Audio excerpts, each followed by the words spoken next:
You are now entering the Cue the Muses podcast. Please reserve submission of any joy meter statistics until after the program.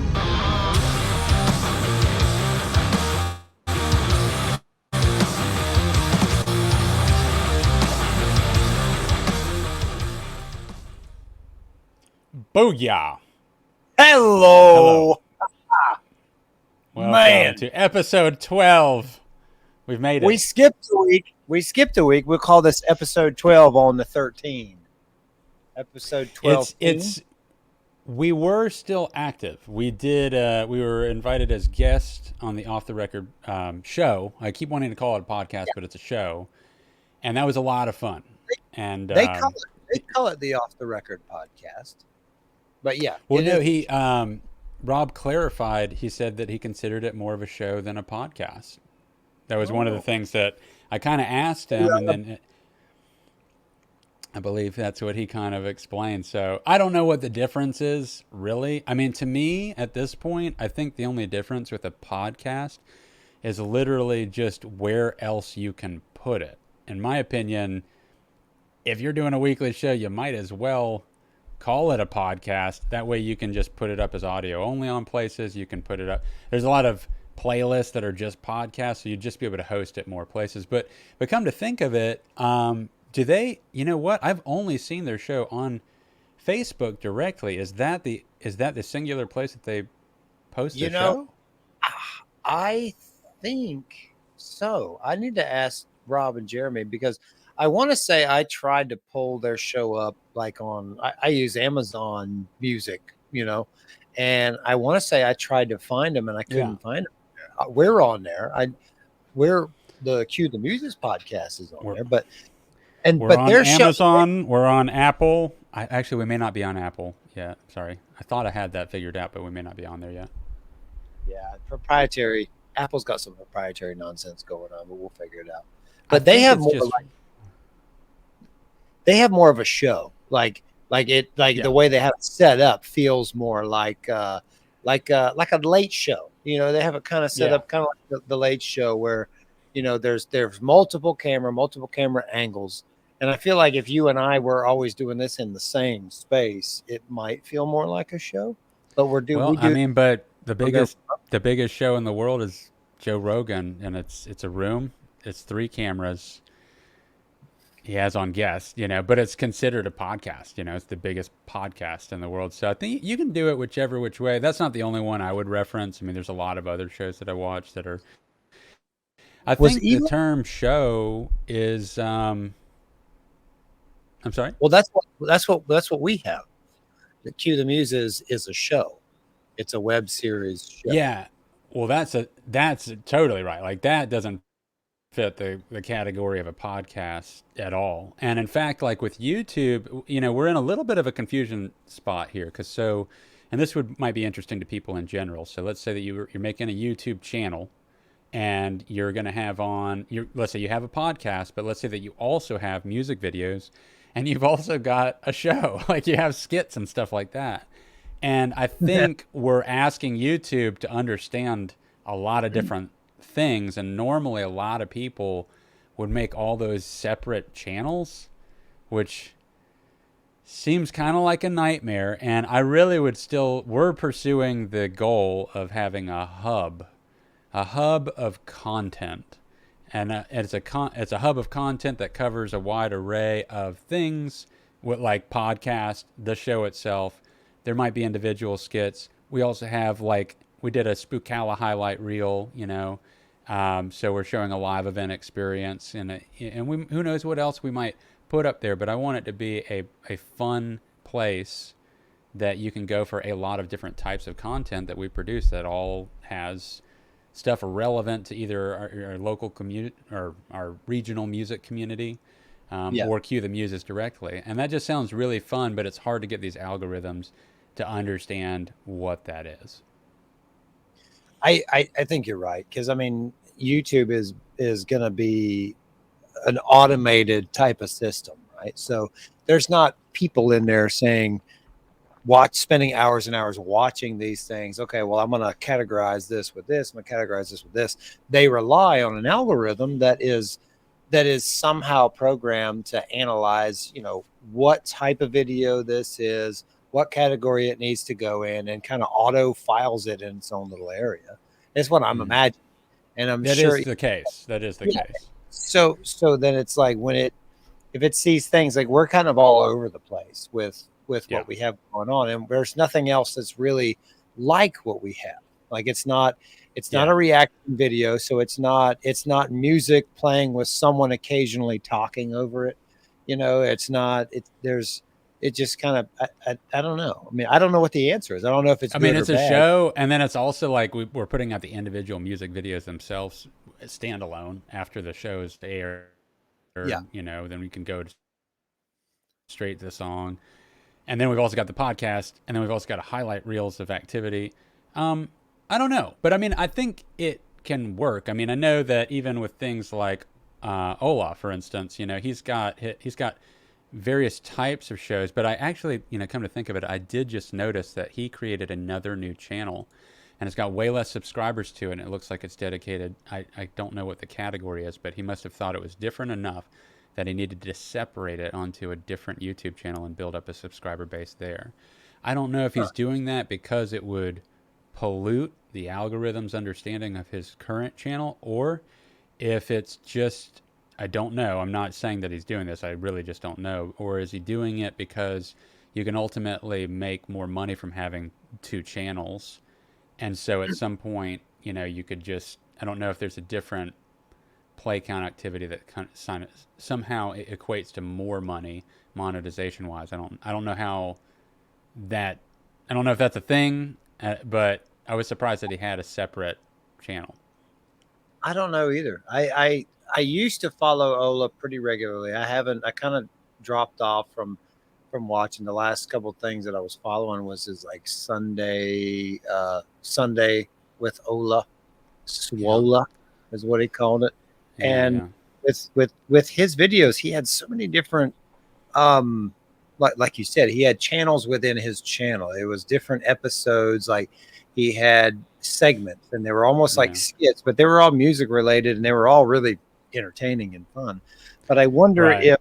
I wonder if what he's doing is probably like, because his channel more and more turned the wheel towards a comedic thing. It was always the very humorous and informative for music. And Yeah.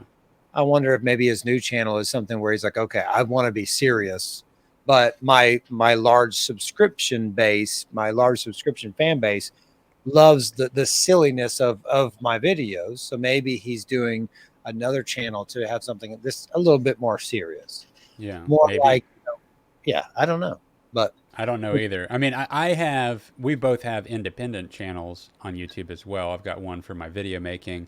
You've got Mhm. one where you're putting up riff of the day. That's your most regular thing, but it looks like it's open to just put up things that you make musically, right?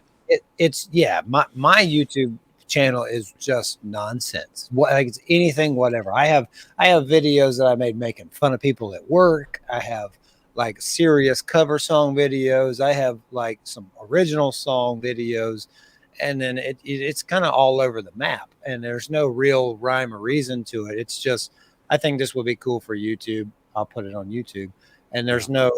I don't have any consistent like drive for it. I've tried a couple things where your other channel, the Rough Cut channel, is very professional, and I see you get consistent, decent views on a lot of, you do really informative and almost educational videos on. Yeah.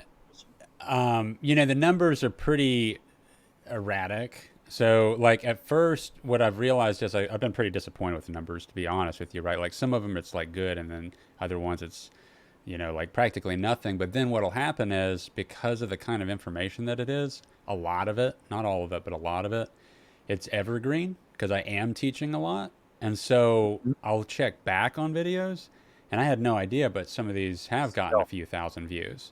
And so it's Yeah. like they're 2 or 3 years old, but the information's still totally relevant because it's not like software or camera specific. It's like learning about filming and editing, and you can apply it to modern day stuff and philosophy about, running your video business and stuff like that. So it's been pretty cool. The biggest video, or as far as velocity goes, velocity is how many plays you get out of the gate. For those of you who don't know, like you well, really all these algorithms do reward you if you have high velocity, meaning that once you publish the video on the first few days, if you have a lot of plays happening during that time, it rewards that heavily in suggesting your video to other people.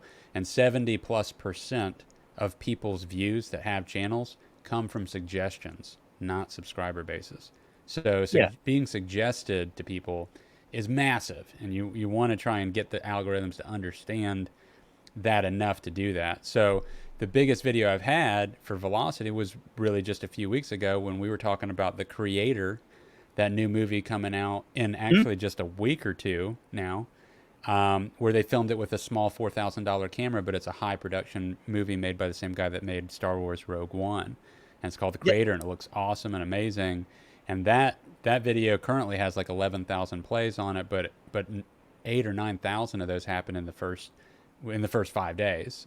You know, which these numbers are still nothing compared to when something's really viral, you know, like on the Trans Am stuff, like the last Chevelle video I made for Trans Am Worldwide, that had, you know, within the first few days, we're talking hundreds of thousands of plays. So everything's so relative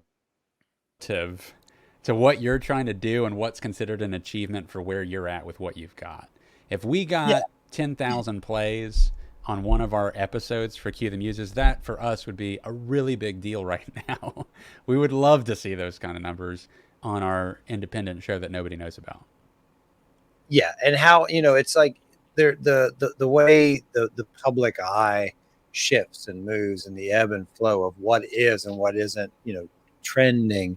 Like you said you got 11,000 views on the video you posted a couple weeks ago, and when you have that high velocity, a lot of times it gives you a little bit of perpetual backup motion, you know, horsepower, so to say, for a video. Yeah, I experienced like a total hopeful letdown on a similar time of I posted a video around the same time as your video about The Creator came out, and it was just a silly like riffing video, kind of making fun of something that happened to be trending, you know, on social media. A famous person had said something and was kind of getting bashed for saying it, and I made a video that was kind of like a reaction to what the dude had said, and I posted it kind of like playing around, and in the first 24 hours it was 1,000 views.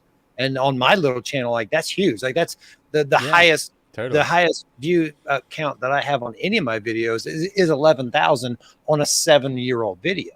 Right, so it's right. I was like, oh wow, like 1,000 views, bam, in 24 hours. But then it literally has not made 1,100 in the 4 weeks since I posted it.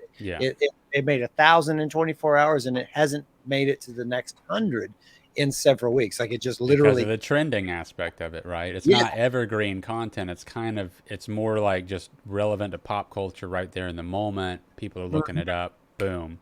But people don't know to look that up a month later necessarily. Well, yeah, nobody cares 2 weeks later, because then 2 weeks later, everybody was talking about the country guy, the redheaded country guy, you know, and that guy. So I kind of want to talk about this for a second, because this sure. Oliver Anthony. Yeah, great songwriter. I went and did go in through his stuff, and there was so many posts online about him, and this is directly related to anybody trying to make music and trying to make a living making music, because this is just some guy who wrote a song. His song happened to go absolutely viral at a pivotal moment in time. Like there's 1,000,001 songs that sound like that song. Like, and it's not exactly an original piece. It's original to him, but the formula and everything's kind of been done. But the subject matter, the time, the state the of lyrical content, everything just lined up. It was a perfect storm of this is the biggest thing in the country for 2 or 3 weeks, you know? And like, I mean, I don't see anything online about Oliver now, but when that happened, they were saying, oh, he turned down an $8 million record deal. I think they were saying, there was one post that said that he was making from streaming $40,000 a day. on Oh, streaming. So beautiful. and that's awesome. That's good. That's really good. That's I did really good. I did the Are you sure math. about that? Yeah, that was I had to look it up. Somebody told me that. Wow. It was a buddy of Okay. mine that I used to do jujitsu with. Told me Oliver's making 40 grand a day, and I said, oh, Dang. shit. I looked it up, and it was real. So when I Wow. cross checked that sort of paycheck from, say, the revenue that Spotify gives you, I think Spotify, I might be wrong, but it's like 0.00043 cents on the dollar per stream. But when I Well, did the math, wait. Was the money from all platforms combined, or they were because this was YouTube was a big deal for him, right? yeah, a lot of it. I mean, he was getting. I did the math. $40,000. If it was, say, just the paycheck that Spotify gives you, that's 10 million streams. So Uh huh. At Spotify's pay rate, $40,000 equates about 10 million streams, which Okay. means that it was, and that's not beyond the realm of possibility. I think he absolutely was getting on all platforms combined. He probably was in those couple of fire weeks where he was like the topic on every platform. He was probably getting 10 million plays a Are day. you sure? 10 million plays paying $40,000 sounds extremely high. I don't That's think it pays out like that because I think well, Spotify now pays less than YouTube, and YouTube for 10 million plays, I think you'd get an average of $2,000 to $5,000 per million. So if you had 10, it'd still put you at roughly like 20 to 30. But I think so, Spotify, but I wonder if it's all of it combined, uh, like YouTube, Spotify. well, that absolutely was his pay rate. That's It was pretty, it was that's not everything bad, combined. So actually. listeners in the Okay. U.S. listeners, I'm just pulling up the stats right now. It's point zero zero three Yeah, nine yeah. I'm cents genuinely curious. I'm per, not trying to. per stream. So I'm gonna go ahead and Okay. say that. So if we do 40,000 divided by point zero zero three Yeah. nine, it's 10 million. It's 10.25 million. So Uh huh. Okay. point, Okay. point That's zero pretty good, zero, actually. yeah. So it's, I mean, that's before taxes. I mean, before everything else. I mean, sure. Sure. That means that, if he was actually making $40,000 gross or net, I don't know which one's which, but it that's a huge Nets velocity, right? after expenses and yeah, yeah. But now the misconception on that is, since then, I watch his YouTube channel. That was the peak. That was the power curve. You think about it like a horsepower versus torque curve on an engine. When you see the chart, it's huge. It goes straight up, and it's all the way at the top. That first couple weeks, it was trending. He was there. It's all the way there. He's getting 10 million plays a day, $40,000. But then it drops off dramatically. Then 6 months later, it's not 10 million a day. Now he kind of peaked out at maybe 50 million, and then that's it. So yeah, Mm-hmm. in a couple of weeks, he made a good annual, good year's salary those first couple weeks, but then it's trailed off, and it's definitely not 40,000 a day now. I mean, it's not a Yeah, yeah. sustained. That would only true, but it opened up all the opportunities for him, right? So now he's got, aside from doing a record deal, which he didn't decline because he didn't want to be absorbed into the machine, and he wants the independence.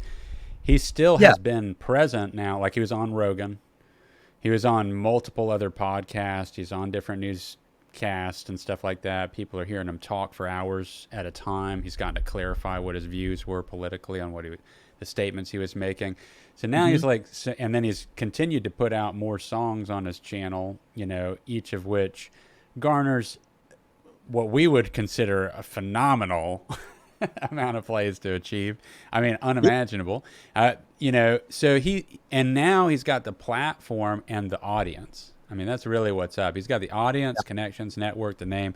when he does decide to do something that's different. Now here's a little bit of a problem for him, I think, is that when you do something that is that stripped down. I mean, literally, I believe, I don't know if it was an iPhone video exactly or what, or it's just Buddy with just a camera, one angle. Yeah, the YouTube video that went crazy. Yes, and that was money he made too, in addition to that, whatever was happening on Spotify. But that if you with that, it's very hard to stay that stripped down and still do something different, right? So like, it's hard to keep like different enough that people, let's say like we're talking about an album away from now, right? Like next album, right? If he stays as pared down as just that, it's going to be very hard to achieve that level of success again. And if he goes for something that's a full band, or he goes for something with a higher production, he'll probably be criticized by the audience because that you're not, that stripped down thing that we want. But then if he does the stripped down thing, it's not different enough from what he did before, because there's only so many ways you can splice up what is a great sound. I don't mean to belittle what he did at all. It's phenomenal. It's A plus territory for exactly what it is. But the problem is like it just starts to get a little repetitive 2 or 3 albums in. It was that one guitar or one voice. It's the perfect storm. I mean, like so one of my absolute favorite singer songwriter musicians is a guy named Dallas Green. And Dallas Green started out as a lead guitar player for a Canadian metal band called Alexis on Fire, or Alex is on Fire, however you want to pronounce it. It's all one word. I remember this. Yeah. Dallas Green was the guitar player for this Canadian band, and he did a solo album. And his solo entity is called City in Color. All right. So his name is Dallas Green. So he said it felt a little too pretentious to have his solo project, his name. So what is his name? Dallas Green. It's a city in a color, City in Color. And the first album that he came out with was just very similar to what Oliver Anthony's sound is. Very stripped down. It was one acoustic guitar, his voice, and occasionally like he like did a Fender Telecaster with a slide on like a Fender Twin, like a reverby electric guitar behind the acoustic. And man, that was it. And a little bit of reverb on the voice. You could literally, that first album, you could literally hear the compression cut when he stopped singing because there was so much sound in the background. But now, right. And Dallas, one of my favorite musicians, and as his career progressed with City in Color, his albums, each album release became kind of more and more of a full band. Like, so his second album, he had a drummer, and he had a bass player, and it was not just him and an acoustic, but now it was more like a full band. And as it progressed, it just turned into this whole thing where I feel it kind of lost what was special about it. By 4 or 5 albums in, he's got a whole troupe. He's got a brass section and the whole thing, and it's great. But the magic that he had on that first album just got lost in all the extra. It's like that. And then what is it about something that makes it that something that makes it special, that makes it appealing, that makes it, it's such a weird thing to think about music in that way. Like with our music, I have a hard time like trying. I want to hear the reaction from people. And I know that with you specifically cue the Muses, I know that we get a lot of positive reactions from other musicians predominantly, because it's such a step out of the box, and the people that I hear the best responses from and the best reviews or critiques or whatever are from other musicians who just appreciate it so much. And I'd like to hear more reactions from people who don't know music, who just casually listen to music. I know that it has that appeal.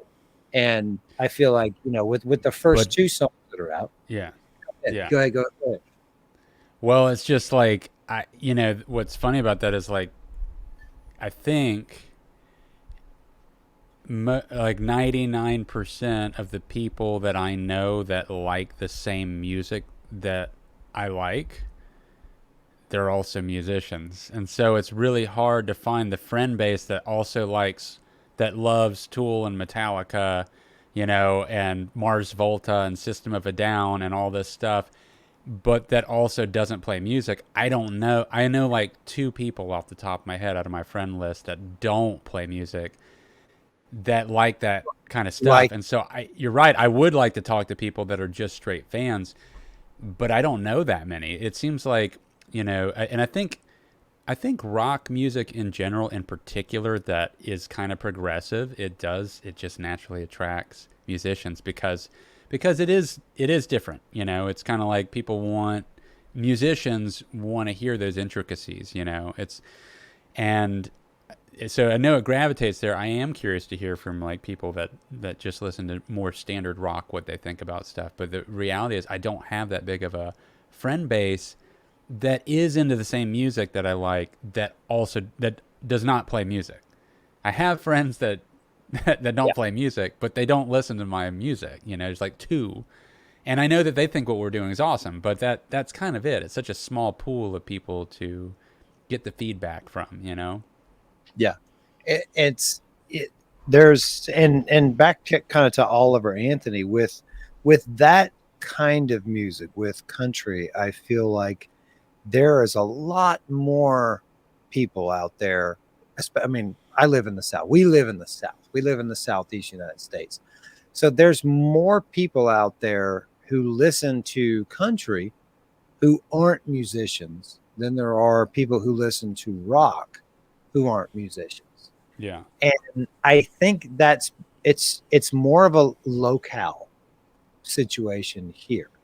I feel like there's definitely places, other places in the country and other places in the world where it's more of a mainstream thing for rock than for other.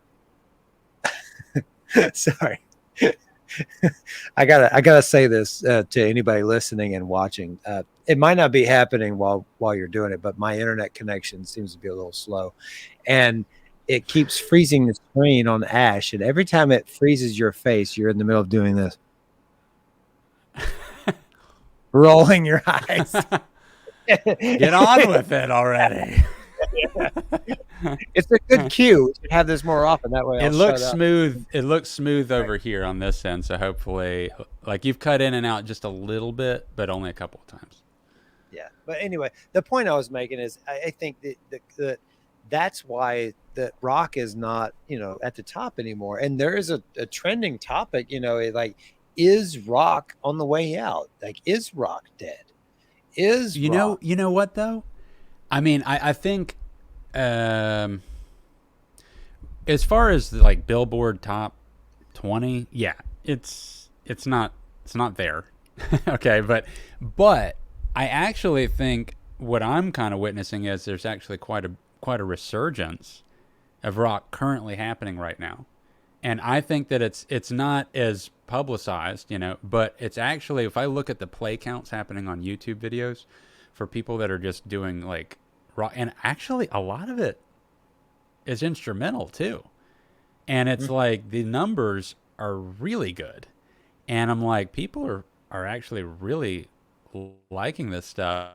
And then on a personal note, I know it's anecdotal, but with Tristan's friends, which is also Kyron's friend, your son, like they're really into their friend's band Medians, and they're instrumental progressive rock. I mean, they're not that heavy, but it's definitely, I would consider it rock, and it's progressive instrumental music. And you got things like Polyphia, and I think, Metallica literally just 8 hours ago put out a new video. I'm not sure how much of it. I don't know if it's a full instrumental. I didn't get to watch the full thing, but a lot of it seems to be instrumental. And that's a new song that they just put out, So it's like, That's and great. lots of guitar solos and stuff. I think guitar itself is making a bit of a resurgence. I think a lot of people are wanting to learn how to play guitar.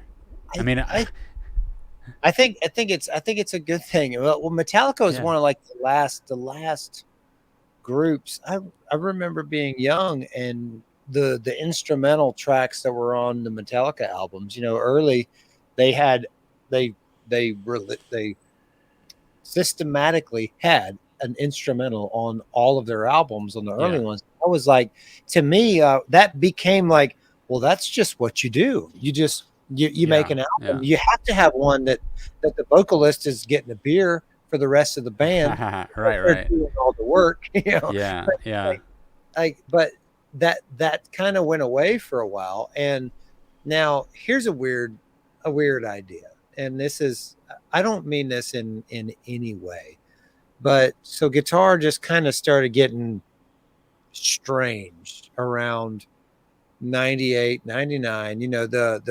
The detune bands came out like Korn, and the rest of like the 7-string guys came out, like the super detuned stuff came out, and they were playing like ultra simple stuff with yeah. extra strings, and it was detuned, and it was like, that was cool. I went and bought a 7-string. Like I went and got, first thing I did, I went and got an Ibanez 7-string, and I was like, Wow. Corn's the coolest thing on the planet. I want to play Yeah, 7-string.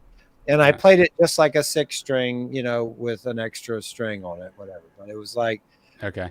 and then nowadays, like, it's this Meshuggah started something that was, maybe I'm wrong about Meshuggah starting it, but there's this movement where guitars are so technical, like it went crazy. It's Yeah. kind of technology in the last 150 years.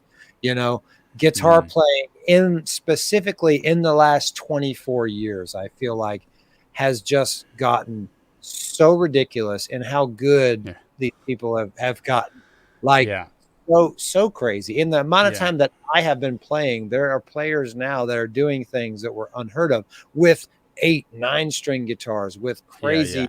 weird, and there's a lot of processing and stuff. It's like, I feel like, does that discourage people when when like you listen to rock music and the only stuff that's really popular is like the super crazy technical, like top of the gamut of talent, bands, where it's like, yeah, I can't pick a guitar up and even hope or pray to be able to play like that in 4 or 5 or 6 years. Like, I'd have to like really crack. Like, it just seems like such high of a mountain to climb to get to that level. Like, where's the where's like the honesty and like the songwriter's aspect of guitar playing, where you pick a guitar up and it's the simple 2 or 3 chords, and then the most impactful song comes out of it. And that's kind of like the Oliver Anthony thing. That's what he did. he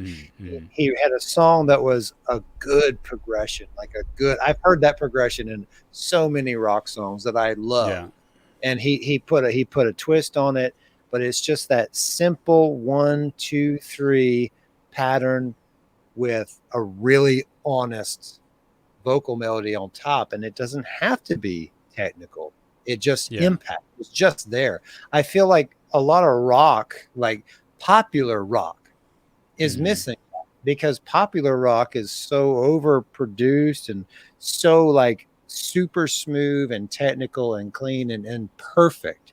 It doesn't, Mm-hmm. there isn't a whole lot of rock that's coming out now that has that imperfect kind of feel. With, I'll say the exception, Queens of the Stone Age, with Josh Homme's group. It's like those guys do something different, and Yeah. it's like it's not perfect, but they kind of stand out to me. And I'm sure there's a million other bands. I'd like to hear from people like who these groups are. And when you say groups like the Mars Volta walks that line in between where it's super technical, but it also sounds really sloppy and kind of all over the place too. It's so chaotic Yeah, and explosive and wild. It's like frizzy hair kind of thing. Like, I mean, Yeah, it's just like so untamed. a samurai without the hair, like samurai with Yeah, his hair down. He's fucking been run yeah. through the dirt, but he's still kicking ass. And see, and I mean, and I love that too. And they're technically insane. And I feel like I hear everything you're saying about.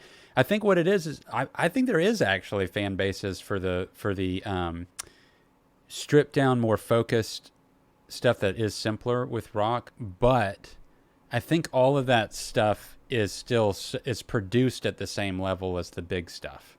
Like the actual sound engineering happening behind it is so polished that if they're going to go for that, it loses it a lot of the time, and it's supposed to be more of that dirtier, grungier kind of like just garage band feel. And when but it is like, so you mentioned Queens of the Stone Age. I came across a band very, in my opinion, reminiscent of a kind of a Queens of the Stone Age vibe. They're called Tiger Cub. I don't know how popular they are. You know, I come across a lot of bands on Spotify that I'm like, how did I not hear about this band?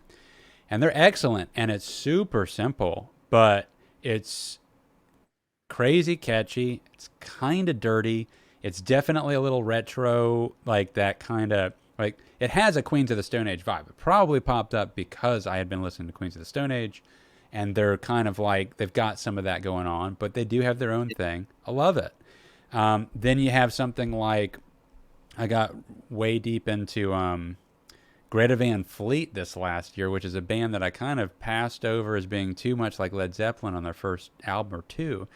And then last year, they put out an album that to me is like their best one. They put out another one since then, and it's pretty good. But the one that I like, had Heat Above on it. That was, I think, one of the first singles they released on it.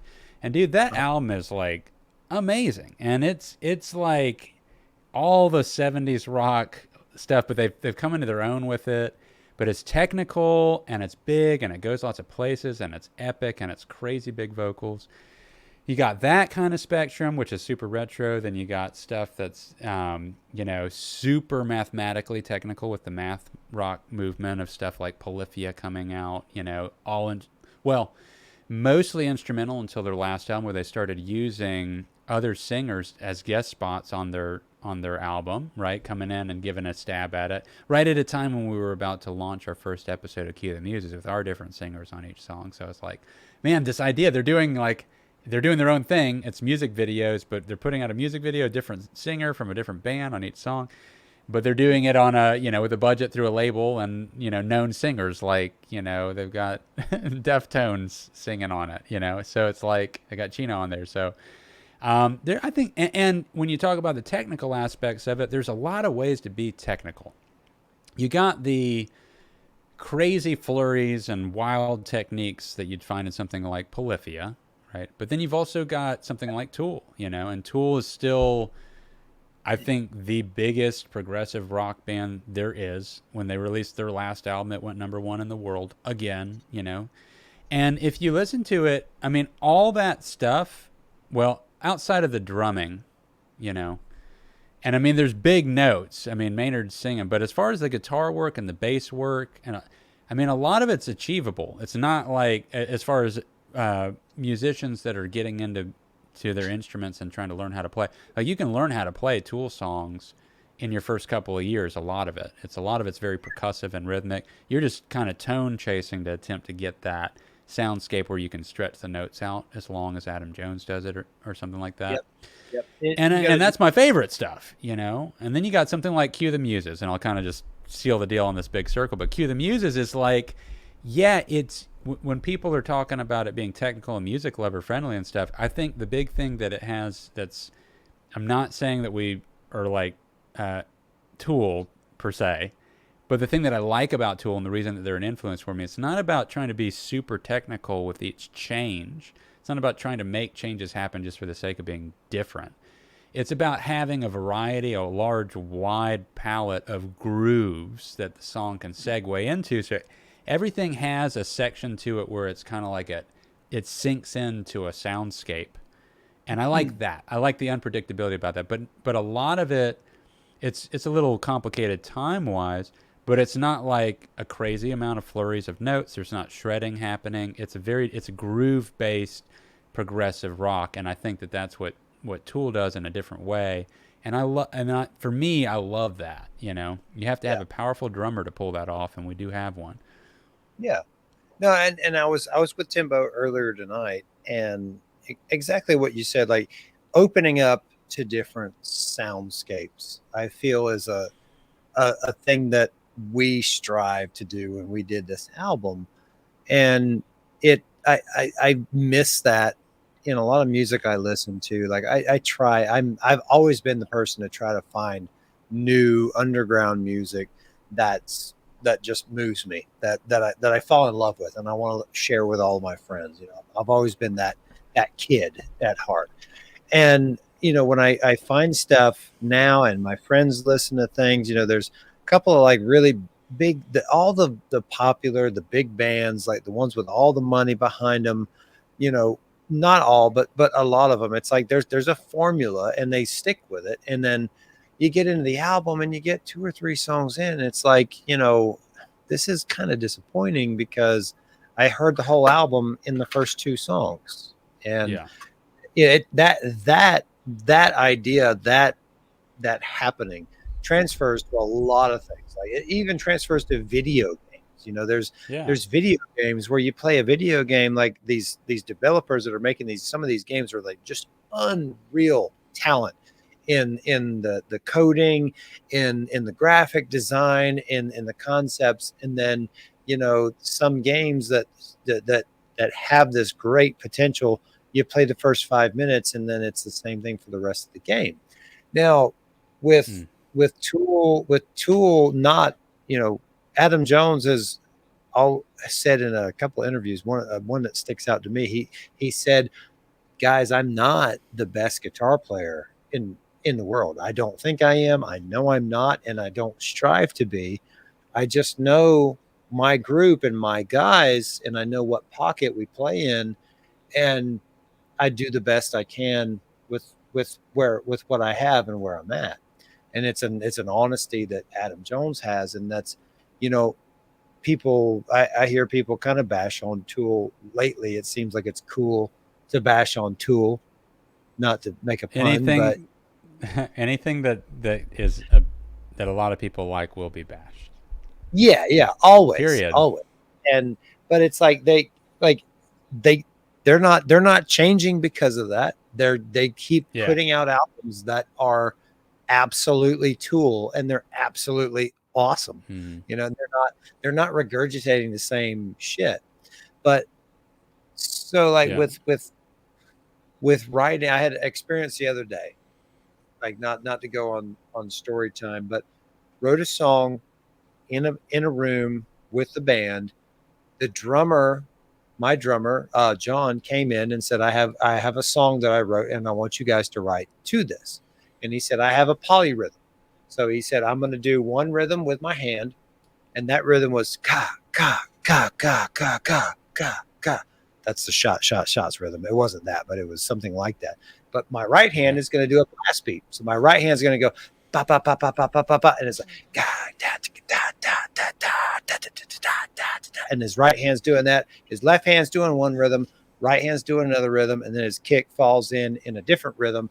And I said, dude, that's the coolest thing I've ever heard. That's absolutely what being a musician is, and being a drummer is. You are pushing the envelope. You have this pattern, brought it to Yeah. the table, and challenged us as the string section and the vocalist to put something to it. And it was like that sort of songwriting is not what gets you at the top of the charts, but as a musician, it's what puts the biggest Mm. smile on my face. You know what I mean? Yeah. Yeah. And well, and I mean, the kind of fans that you get, it's hard to make something super unique, and it's hard to have loyal fans that'll keep checking out everything that you do. And I do think that people that are pushing the envelope on trying to do something that's different, consistently, that's the most interesting thing to check out. It gives you a reason to check it out. And I think, a lot of the hardest core fans, which is a massive, when we talk about niche audiences, these are still potentially tens of millions of people, the way that the internet works now. So while it's not a Billboard top chart thing, it doesn't really matter. I mean, if you want to be at that absolute top tier level, you are going to have to do stuff more universal. But all my favorite stuff is super saturated, both in movies and music, is super saturated in the band or the director's style. And at the end of the day, to be honest, I mean, those oftentimes are the bands that go down as legends. Those are the directors that are considered, they're on the top 5 list of people. They persevere through, they develop their own style in such a saturated way that's uniquely them. That at first, yeah, it seems like a niche thing, but then it ends up going to, these are like the people that stand the testament of time. So I'm all about pushing the envelope. And it's funny that we're having this conversation because it kind of segues into a couple of things that I wanted to touch on before we come to a close on our episode. So let's say we've got 15 minutes left here. We're approaching our hour. I want to ride us through to the end. Tell me. Well, you'll get to talk to you, I promise. No, I don't. It's 12:20 at night. We're doing this so late. So I'll try to be direct. So I titled, when you make an episode on StreamYard, you title it, you can change it later, but you title it before you actually record it. And so I titled this question about this one. Yeah, the ways in which Ash disappoints Dick.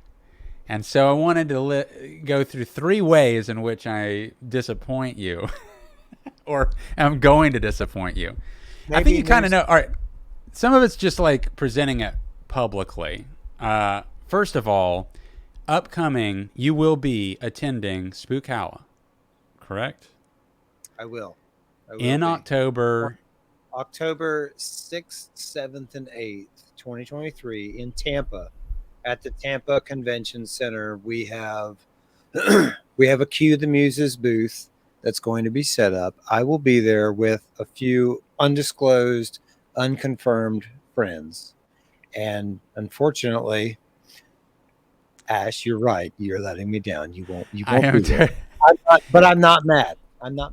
I appreciate you not like what happened was, just so people know, we thought that this Spookalla event was happening later in October. Mostly my fault. I was convinced to myself that it was the weekend of the 22nd, and it's not. Right. It was the 6th. And so I dedicated myself to some work for my clients that I have for Trans Am Worldwide. There's 2 cars being built, and both of my customers' cars are going to be there. And it's kind of the culmination of what we've been filming for 6 months. I'm going to Biloxi. I got to film it. It's a big car event that's happening out there. The cars are going to be there. I got one of the customers flying in on his personal plane. He's flying in. I got to go film him at the airport. His pilot's going to fly over. I'm going to film the flyover, so I have that footage. Then he'll land. Then before he leaves the next day, we're doing his interview for on his private plane. So I'm going to go onto his private plane at the Millionaire Club on the airstrip, and we'll do his interview in there. So it's going to be like crazy. There's going to be tons of people. There's stop and go traffic. There's the coastline. It's going to be nuts. So I absolutely hate that I'm not going to be attending the Spookalla event at Cue the Muses. But it's totally the best decision not to come, because you can't cancel that. I just can't. And I'd already said no to something else that they were trying to get me to do, and so it's like but I can do that. So then if I pulled out of that one too, it'd be like it just wouldn't be good. So that's one of the ways that Dick is cool with it, but I know that it's disappointing. I feel bad about it. I will say I am excitedly, before I say another thing that disappoints you, I am working on it. Just got to a new frontier of the episode. It's got me super excited. I finally made it to a specific set of scenes that we filmed that's just really fun. We've been talking about getting to this point in the edit for a long time, but I'm there. I've got the footage up on the fast drive. I've been going through it. I'm trying to do an hour to 2, at least 5 days a week, on top of the regular work schedule. And that's going to add up. That's going to get us there. So I'm really excited about that. The other way that I disappoint you was how long it will take to edit the episode, which we've talked about, But I just want to be upfront with people and say these are massive edits, and I am doing it. You know, it takes a long time. I'm chipping away on it. It is disappointing because originally I had hoped to have this episode done by October. I wanted to have it out before Halloween. It's just not going to happen. It's just way too big of an episode to do that. But so I disappoint you. And I want everyone in that regard. But I swear to God, I'm working on it, and I just want it to be really good. And I'm not going to compromise the quality after all the effort that we put into this. I'm not going to rush through it. I'm going to work on it. It's going to come out just as good as the other episodes, if you guys even think, you know, for those of you that are fans that watch. There's no rush for perfection. There's no race to the line where there's Right no there's no deadline here. So I will say one thing, and anybody listening, if you take this to heart, like we want to put this out, but we are literally starving ourselves, Ash, right now, particularly.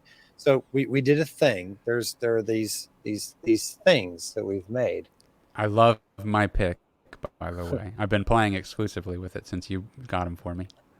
I love mine too. We had these made. I've got the signature dick pic and the signature Ash Von Ding Dong, if you can read that. Ash Von Ding Dong pic. Mine are a 0.73. Ash's, I think, are a 0.115. 1.2. 1.2. A 1.2. They're thick, baby.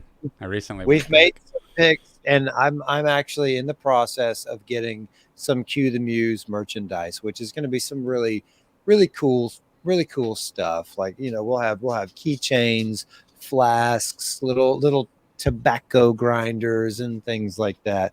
I've got two separate graphic artists right now, and Ash, you don't even know this. I have two separate graphic artists working on logos for the Cue the Muse merchandise right now. You know, our first release was Scarlet from the first Spookala. I'm going to have some stuff made up. If you guys out there just want to help, just want to say, you know, Ash takes, you heard him earlier. He has an hour a night during his work shift to edit on a 200+ hour edit. I mean, I'm hoping I can get this one done. I mean, that plus the music videos, it's kind of like, it would be 600 hours, but I'm going to try to get this all done in 400 hours. Yeah. But It's I'm already like 70 hours in. So that's a lot. That's a lot of hard work, man. It's like ridiculous. Yeah. So, I mean, guys, we'll have some stuff set up. If you want to help, go to our website, click the link to get some merchandise. Just donate. I think is there a Patreon set up still? We figured that out. We've got the account set up. Anything helps. Tell us we're awesome. Tell us we suck. Tell us you want more. Tell us we should stop and put it up. But we're not going to, because that's fuel for the fire too. But anything helps. And there's going to be cool things out there. We're going to make something good. It's going to be really great. And I'm really excited about the episode. It's coming out very cool. There's tons of funny stuff in there. And I don't have the music video loaded yet, but before, it was the first one we ever filmed. And I had done some test shots with it, and it seemed extremely promising with the footage. And I know the color grade that we're going to go with for that one. And I remember you sending me the color grade early on. Yeah, yeah. You were talking, we're going to go with this. And I was like, that is absolutely insane. It looks like we were filming on Venus. It does kind of feel like a Mars or Venus, or, you know, like it's kind of feels like another planet. And for whatever reason, I don't know why, but it reminds me of a Jim Henson set, even though it has nothing to do with that. But something about the way, I don't know if I can get that to consistently happen across, but it felt fake. It felt like there was almost miniatures behind us, even though it's just a real landscape, but it just looks so surreal. So that's the goal, is I want it to feel like kind of fake, but it's all legit. And then the end result is like, it doesn't feel fake, but it's like this weird look. So hopefully we'll get there with that. That's an art form in itself. How do you make a legitimate film that's real feel fake? Enter Ash Von Ding Dong. That's what's All right, up. guys, So be stuck with us long. We sure appreciate it. We love you guys. We're working as hard as we can to put some more content out for you. Thanks for tuning in. Ash, it's been a pleasure as always. you too, man.